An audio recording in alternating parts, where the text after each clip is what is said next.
What it do, what it do, what it do.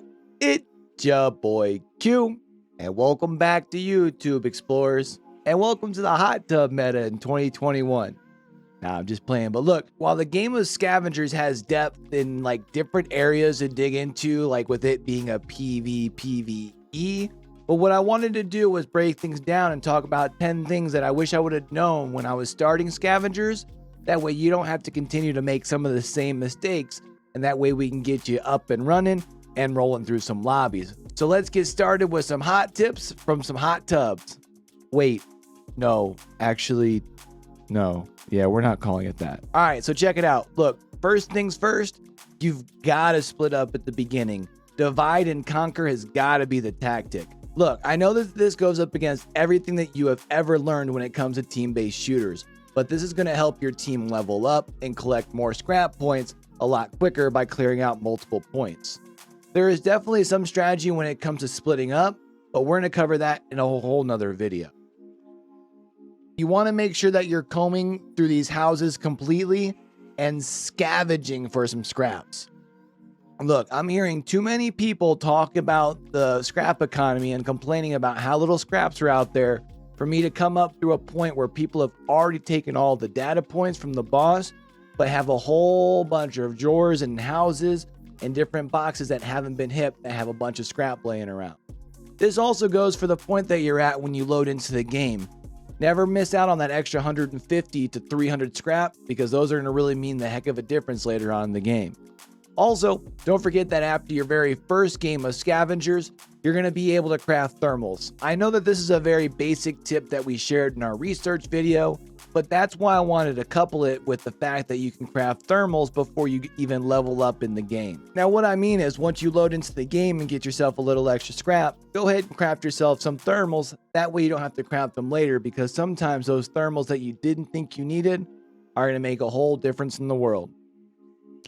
And while we're talking about research, do you ever catch yourself like wanting to craft like different materials or components and not quite having the nanites needed in order to do whatever you need to research?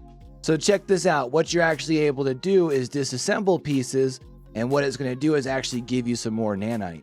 Not only can you disassemble your materials, but whenever you disassemble an actual piece, like say our glass, or let's say our lens here gives us 2 glass. When you disassemble that, you'll actually get the 2 pieces. That way you can come back to your materials and then disassemble that. That way you can build up your nanite here and research the material and the components that you need to research. Work smarter, not harder. You know what I mean? And don't forget about the importance of food. Look, I get it. There's a lot going on. You got data points to collect. You got other players to avoid. Scrap that seems to be nowhere to be found on the map. And sometimes when worse comes to worse, and definitely at the most inconvenient of times, you've got a bear or 2 trying to maul you too. Keep yourself a good amount of food rations. That way, when you do have a second to sit down, grab yourself a quick bite to eat, and you'll be able to fill up your stamina all the way. Especially because every once in a while, you are going to have a little bit of time to do that, since with the next tip, we're going to take advantage of our heat sources. I can't tell you how many times I've seen a player waste a precious thermal 20 feet away from a fire because they didn't have any sort of map awareness. Or I can't tell you a time where people were in the middle of rotating and then they could have taken 5 seconds to stop by a campfire, but instead decided to keep on going. Not only could they not replenish their stamina, but now they're halfway to frozen as well. Now check it out. When you're sliding down a hill with a little bit of momentum in that speed boost, if you jump out of it, you're actually going to get yourself a little bit of a stamina boost restored, as well as you're going to move even faster. You can use this and couple it even with a couple different slide and jumps in order to rotate around the map faster to get to different points of interest, as well as to rotate onto other teams. And while we're talking about rotations, look, I know the 400 scrap sounds like a lot for a vehicle like when you're first in the beginning of the game, but we need to talk about it. A vehicle can actually exponentially increase the amount of scrap you're able to farm. I want you to think about something. How many times have you pulled up to a 30 or 35 data point banger and there have been 1 or 2 tactical points sitting around the outside? Simply grab your team, drop the 2 at the tactical points, and then rotate into the actual data point itself. And there's one thing that we definitely need to talk about, one thing that is definitely underrated in the game right now, and that is to not underestimate the power of PvP. I can't tell you how many times I've seen players back down from a solo player pushing into a point of interest instead of just simply going after them, potentially taking half their data points, but they're also losing the potential of completely eliminating a team, which means there will be more points of interest for their team to be able to grind out that scrap. Now, this is going to help us prevent against like those final circles where there's 12 teams left. No one's been able to find any scrap for the last 3 circles, and everyone's making a push for the evac point. Now, you can position yourself better to like get the jump on an enemy team by crouching. While you're crouching, you will not be shown on an enemy radar, so you can kind of position yourself better and choose the correct time to jump on an unsuspecting team. I do think that the team over at Midwinter have a really good chance to encourage some more early game PvP by having players drop half of the salvage that they're holding on to just by the way that they do with their data points. I really do think that the PvP element like as a whole needs to be embraced more by the community. This is actually going to come in a video here soon, so if you're looking forward to that topic, do me a favor, hit that subscribe button and turn those notifications on, that way we can catch you then. And I'll even give you a bonus tip.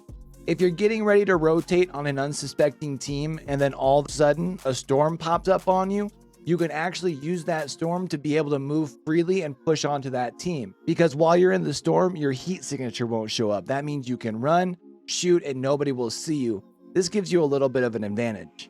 And bonus tip number 2, if you're looking for a cool community that like plays a lot of Scavenger, 1, make sure you check out our Twitch channel, as well as you can check out our Discord where we have lots of people getting into Scavengers as well as looking for other people to play with.